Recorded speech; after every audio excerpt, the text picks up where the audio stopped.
Hello, എല്ലാവർക്കും ഞങ്ങളുടെ ഒരു പുതിയ വ്ളോഗിലേക്ക് സ്വാഗതം. ഇതൊരു ട്രാവൽ വ്ളോഗാണ്. ഇതങ്ങനെ ഒരു പ്രോപ്പർ വ്ളോഗൊന്നുമല്ല. ഞാൻ ഒരു മെമ്മറി സേക്കിന് വേണ്ടി എടുത്തു വെച്ച കുറച്ച് വീഡിയോസൊക്കെ ഒരു കുട്ടി വ്ളോഗായിട്ട് ഇങ്ങനെ അപ്ലോഡ് ചെയ്യാമെന്ന് വിചാരിച്ചു. അത്രയേ ഉള്ളൂ.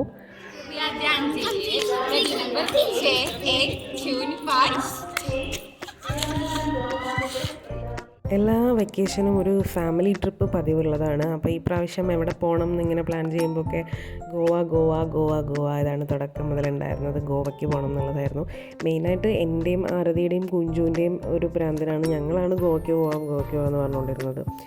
അപ്പോൾ അങ്ങനെ നമ്മൾ വാട്സപ്പ് ഫാമിലി ഗ്രൂപ്പിലെ ഡിസ്കഷൻസിൽ നിന്ന് ഗോവ ട്രിപ്പ് റിയാലിറ്റിയിലേക്ക് വന്നിരിക്കുകയാണ്. അപ്പോൾ ഈ പെരും ചൂടത്ത് നാട്ടിലുള്ള ചൂടും വെയിലും ഒന്നും പോരാഞ്ഞിട്ട് ഗോവൻ ബീച്ചുകളിലെ വെയിൽ കൊള്ളാനായിട്ടാണോ നിങ്ങൾ പോകുന്നതെന്ന് എല്ലാവരും ട്രോളുന്നുണ്ട്. ശരിയാണ്, ബട്ട് സ്റ്റിൽ അതിൻ്റെ എക്സ്പീരിയൻസും അത് ഒരു വേറെ സ്പെഷ്യൽ എക്സ്പീരിയൻസ് ആയിരിക്കുമല്ലോ. ചൂടും വെയിലും ഒക്കെ കൊണ്ടാലും മെമ്മറീസ് ആർ പ്രഷ്യസ്. അപ്പോൾ മെമ്മറീസ് ഉണ്ടാക്കാനും എക്സ്പീരിയൻസ് ചെയ്യാനും എക്സ്പ്ലോർ ചെയ്യാനൊക്കെ വേണ്ടിയിട്ട് പോവാണ്. പക്ഷേ ഏറ്റവും bad part was this train journey. നമ്മൾ സ്ലീപ്പർ ക്ലാസ് ടിക്കറ്റാണ് എടുത്തത്. അത് വെയിറ്റിംഗ് ലിസ്റ്റിലായതുകൊണ്ട് തത്കാലം എടുത്ത് നമുക്ക് ടിക്കറ്റൊക്കെ കിട്ടി. ഫൈനലി കുറച്ച് കൺഫ്യൂഷൻസും കാര്യങ്ങളൊക്കെ ഉണ്ടായിരുന്നെങ്കിലും ടിക്കറ്റൊക്കെ കിട്ടി കയറി. പക്ഷേ ആ സ്ലീപ്പർ ക്ലാസ് കണ്ടു കഴിഞ്ഞാൽ ജനറൽ ക്ലാസ്സിന് അതിനേക്കാളും തിരക്ക് കുറവായിരിക്കും. ടിക്കറ്റ് പോലും ഇല്ലാത്ത ആൾക്കാരും അതിൽ കുത്തി നിറഞ്ഞു നിന്നിട്ട് ആ ജേണി വാസ് സോ ബാഡ്. അങ്ങനെ രാത്രി നമ്മൾ 2 കമ്പാർട്ട്മെൻറ്റിലായിട്ടാണ് നമുക്ക് ടിക്കറ്റൊക്കെ കിട്ടിയത്. ഞാനും മിതുവും ചക്കിയും ഒരു കമ്പാർട്ട്മെൻറ്റിലും ബാക്കിയുള്ളവർ അമ്മ, അപ്പു, ആരതി, കുഞ്ചു അപ്പുറത്തെ കമ്പാർട്ട്മെൻറ്റിലും ആയിരുന്നു. അപ്പോൾ നമ്മൾ കുറേ സമയം കഴിഞ്ഞിട്ടാണ് കിടന്നത്. ചക്കിയുടെ ഫസ്റ്റ് ട്രെയിൻ ജേണിയാണ്. ഒരു നൈറ്റ് ടൈം ട്രെയിനിൽ ഉറങ്ങുന്നത് ചക്കിയുടെ ഫസ്റ്റ് എക്സ്പീരിയൻസ് ആണ്. അപ്പോൾ ചക്കി അതിൻ്റെ ഒരു ത്രില്ലിലും എക്സൈറ്റ്മെൻറ്റിലൊക്കെ ഉറങ്ങാതെ കുറേ സമയം ഇരുന്നു. ഞാൻ ഇടയ്ക്കൊക്കെ ഇങ്ങനെ പുറത്തേക്ക് നോക്കും എവിടെ എത്തി എന്നുള്ളത്. പിന്നെ ഈ ട്രെയിൻ ഭയങ്കര ഒരു ഷെയ്ക്കായിരുന്നു. ഇടയ്ക്കിടയ്ക്ക് ട്രെയിൻ ഇങ്ങനെ ആകെ അങ്ങ് വിജൃംഭിക്കും ട്രെയിൻ. അപ്പോൾ നമ്മൾ ചായയൊക്കെ കുടിച്ചുകൊണ്ടിരിക്കുമ്പോൾ ഡ്രസ്സിലൂടെയൊക്കെ പോയി എൻ്റെ പലതവണ. ആദ്യമൊക്കെ നമ്മളൊരു ഫണ്ണായിട്ട് പറഞ്ഞെങ്കിൽ ഇടയ്ക്ക് ഇതിങ്ങനെ എപ്പോഴും വരുമ്പോൾ എല്ലാവരും ബാക്കി പാസഞ്ചേഴ്സൊക്കെ ട്രോളുന്നുണ്ടായിരുന്നു. ഡ്രൈവർ പുതിയ ആളാണ്, വണ്ടി ഓടിക്കാൻ അറിയില്ല, അവിടെ ഇറങ്ങുമ്പോൾ പറയണം എന്നൊക്കെ. അപ്പോൾ അങ്ങനെയൊക്കെ ആയിട്ട് നമ്മളുടെ കൂടെ ഒരു ഫാമിലി ഉണ്ടായിരുന്നു ഓപ്പോസിറ്റുള്ളവർ. അവർ മൂകാംബിക ക്ഷേത്രത്തിൽ തൊഴാനായിട്ട് പോവാണ്. ട്രിവാൻഡ്രത്ത് നിന്നുള്ളവരായിരുന്നു. അവരിറങ്ങുന്നതൊക്കെ ഞാനിങ്ങനെ നോക്കിയിരുന്നു, അവരോട് ബായൊക്കെ പറഞ്ഞു. അവർ പോയ സമയത്ത് ഇത് പുറത്തിറങ്ങിയിട്ട് നല്ല ചൂട് സമോസ വാങ്ങിച്ചിട്ട് വന്നു. അപ്പോൾ സമോസ വേണമെന്ന് ചോദിച്ചപ്പോൾ ഞാൻ ആദ്യം വേണ്ടാന്ന് പറഞ്ഞു, നാട്ടിലത്തെ സമോസയാണെന്നുള്ള ഓർമ്മയ്ക്ക്. പക്ഷേ അപ്പോഴേക്കും സ്റ്റേറ്റ് മാറിയിട്ടുണ്ടായിരുന്നു. അവിടുത്തെ സമോസ നല്ല ക്രിസ്പി ആയിട്ടുള്ള സമോസയല്ലേ. അപ്പോൾ അതാണെന്ന് കണ്ടപ്പോൾ ചക്കിക്ക് എരിവുള്ളത് കൊണ്ടാണ് ആ എക്സ്പ്രഷൻ. പിന്നെ ഈ സമോസയാണെന്നൊക്കെ മനസ്സിലാക്കിയപ്പോൾ ഞാനും വാങ്ങിച്ച് കഴിച്ചു. പിന്നെ കുഞ്ചു അതിൻ്റെ നേരത്തെ ബർത്തിൽ വന്ന് പറഞ്ഞു.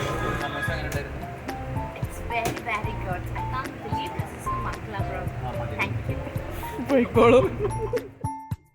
അങ്ങനെ മംഗലാപുരമൊക്കെ കഴിഞ്ഞ് കുറച്ച് സമയം കഴിഞ്ഞപ്പോൾ നമ്മൾ എല്ലാവരും കുറച്ച് സമയം ഒന്ന് ഉറങ്ങി. ഇത്തിരി നേരമെങ്കിലും ഉറങ്ങിയില്ലെങ്കിൽ പിന്നെ ടയർഡാവുമല്ലോ. അപ്പോൾ കുറച്ച് സമയം എല്ലാവരും ഒന്ന് ഡീപ്പ് സ്ലീപ്പിലായി. അത് കഴിഞ്ഞ് അലാറമൊക്കെ അടിച്ച് എണീറ്റ് നോക്കുമ്പോൾ നമുക്ക് ഇറങ്ങേണ്ട സ്റ്റേഷൻ്റെ തൊട്ട് മുന്നേയുള്ള സ്റ്റേഷനിൽ എത്തിയിട്ടുണ്ട്. നമ്മൾ എല്ലാം ഇനി അങ്ങോട്ടെല്ലാം കുട്ടി കുട്ടി സ്റ്റേഷൻസാണ് കാണുന്നത്. വലിയ വെളിച്ചവും വെട്ടവും ആളും ബഹളമൊന്നും ഇല്ലാത്ത സ്റ്റേഷൻസാണെല്ലാം. പിന്നെ ആ സമയവും അങ്ങനെയാണ്. നമ്മളുടെ സ്റ്റേഷൻ കാണക്കോണ എന്ന് പറയുന്ന സ്റ്റേഷനിലാണ് നമുക്ക് ഇറങ്ങേണ്ടത്.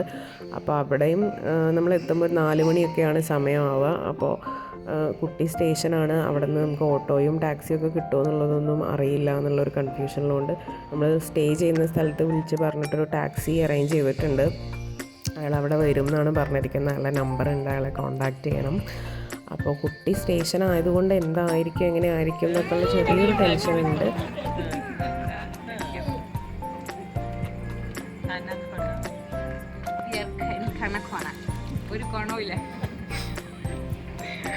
അങ്ങനെ നമ്മൾ കാണകോണ സ്റ്റേഷനിൽ ഇറങ്ങിയിരിക്കുകയാണ്. സ്റ്റേഷനിലൊക്കെ ഇറങ്ങിയപ്പോഴും കൺഫ്യൂഷനായിരുന്നു എങ്ങോട്ടാണ് പോകേണ്ടത്. കാരണം വേറെ ആരും ഇറങ്ങിയിട്ടില്ല, അവരെ ഫോളോ ചെയ്ത് പോകാൻ പോലും ആരും ഇല്ല. ഫൈനലി നമ്മൾ നടന്ന് ആദ്യം കുറേ ദൂരം ഒരു സ്ഥലത്ത് നടന്ന് പിന്നെ അതിൻ്റെ ഓപ്പോസിറ്റ് ഡയറക്ഷനിൽ വന്നപ്പോഴാണ് എക്സിറ്റ് എവിടെയാണെന്ന് മനസ്സിലായത്. അപ്പോൾ നമ്മളിങ്ങനെ തമാശ പറഞ്ഞുകൊണ്ടിരിക്കുകയായിരുന്നു, ഇത് ആടുജീവിതത്തിലെ പോലെ ഇനി ആരെങ്കിലും വന്ന് ഒരു ട്രക്കിലെങ്ങാനും വിളിച്ച് കയറ്റി എവിടെയെങ്കിലും കൊണ്ടുപോയൊക്കെ ഇറക്കുമോ, കാര്യം അത്രയും വിജനമായിട്ടുള്ളൊരു സ്ഥലം, ഇത്രയും ഹാപ്പനിങ് ആയിട്ടുള്ളൊരു പ്ലേസിൻ്റെ നിയറസ്റ്റ് റെയിൽവേ സ്റ്റേഷൻ ഇങ്ങനെ കിടക്കുന്നത് നമുക്കൊരു കുറച്ചൊരു സ്ട്രേഞ്ചായിട്ട് തോന്നി. നമ്മൾ പെട്ടുപോവോ, പണി കിട്ടുമോ എന്നൊക്കെ. കുറേ നേരം അവിടെ പോസ്റ്റായിട്ട് ഇരുന്നു. കുറച്ച് പട്ടിക്കുട്ടികളൊക്കെ ഉണ്ടായിരുന്നു അവിടെ, അവരെ കൂടെ കളിച്ച് ഇങ്ങനത്തെ ഓരോ തമാശയൊക്കെ പറഞ്ഞ് നമ്മളിരുന്ന് ഫൈനലി നമ്മളെ ടാക്സി നമ്മൾ ബുക്ക് ചെയ്തത് വന്നു. അപ്പോൾ കുഞ്ചുവാണ് ആളുമായിട്ടുള്ള ഡീലിങ്സൊക്കെ നടത്തിയിട്ടുണ്ടായിരുന്നത്. ഇതാണ് റെയിൽവേ സ്റ്റേഷൻ്റെ ഒരു ലുക്ക്. ഒരു വെളിച്ചമില്ല, ഒരാളും മനുഷ്യരൊന്നുമില്ല, കുറച്ച് പട്ടിക്കുട്ടികൾ മാത്രമുണ്ട്. അപ്പോൾ അങ്ങനെ ആ പപ്പീസിനോടൊക്കെ ബൈ പറഞ്ഞ് ഞങ്ങൾ പോന്നു. അപ്പോൾ റോഡ് നമ്മൾ താമസിക്കുന്ന സ്ഥലത്തേക്കുള്ള വഴിയാണിത്. അപ്പോൾ സൗത്ത് ഗോവ ആയതുകൊണ്ടായിരിക്കാം വളരെ ഒരു പീസ്ഫുള്ളായിട്ട്, നമ്മൾ ശരിക്കും കേരളത്തിലുള്ള വഴികളെ പോലെയും ബിൽഡിങ്സ് ആയാലും ഒക്കെ ഭൂപ്രകൃതി ആയാലും ഒക്കെ കേരളം പോലെ തന്നെയാണ്. നമുക്ക് നാട്ടിലേതോ ഒരു ഇടുങ്ങിയ കുറച്ച് ഒരു ഗ്രാമങ്ങളിലൂടെയൊക്കെ ട്രാവൽ ചെയ്യുന്ന പോലത്തെ ഒരു ഫീലാണ് വന്നത്. അപ്പം ഇതാണ് നമുക്ക് സ്റ്റേ ചെയ്യാനുള്ള സ്ഥലം. ക്രിസ്റ്റൽ ഗോവ എന്നാണ് ഇതിൻ്റെ പേര്. ക്രിസ്റ്റൽ ഗോവയ്ക്ക് ഒരുപാട് പ്രീമിയം സെറ്റപ്പുകൾ വേറെയും പല സ്ഥലത്തും ഉണ്ട്. നമ്മൾ അത്ര പ്രീമിയം പിടിച്ചിട്ടില്ല. നമ്മൾ കുറച്ച് ബഡ്ജറ്റ് ഫ്രണ്ട്ലി ആയിട്ടുള്ള സെറ്റപ്പാണ് നോക്കിയത്. കാരണം നമുക്ക് ജസ്റ്റ് ഒന്ന് റെസ്റ്റ് ചെയ്യാനുള്ളതേ വേണ്ടൂ. അപ്പോൾ നമുക്കിവിടെ ചെക്ക് ഇൻ സമയം 2 മണിക്കാണ് ഉച്ചയ്ക്ക്. നമ്മളതിന് പകരം രാവിലെ 4:30ക്കാണ് അവിടെ എത്തിയിരിക്കുന്നത്. ഒരു 1500 സംതിങ് എക്സ്ട്രാ പേ ചെയ്തിട്ട് തൽക്കാലം നമുക്ക് ലഗേജ് വെക്കാനും ഒന്ന് ഫ്രഷ് ആവാനും റെസ്റ്റ് എടുക്കാനൊക്കെ വേണ്ടി 2 റൂംസ് നമുക്കവർ തന്നു. കുറച്ച് നേരത്തെ സംസാരത്തിനും അങ്ങോട്ടും ഇങ്ങോട്ടുള്ള കോളിങ്ങും കാര്യങ്ങൾക്കൊക്കെ ഒടുവിൽ അങ്ങനെ നമ്മൾ എല്ലാവരും ഇപ്പോൾ 4 മണിയായിട്ടുള്ളൂ. എന്തായാലും നന്നായിട്ടൊന്ന് ഉറങ്ങി ആ ക്ഷീണമൊക്കെ ഒന്ന് മാറ്റണം. അപ്പോൾ ഇതിൻ്റെ ബാക്കി വിശേഷങ്ങളുമായിട്ട് അടുത്ത വ്ളോഗിൽ കാണാം.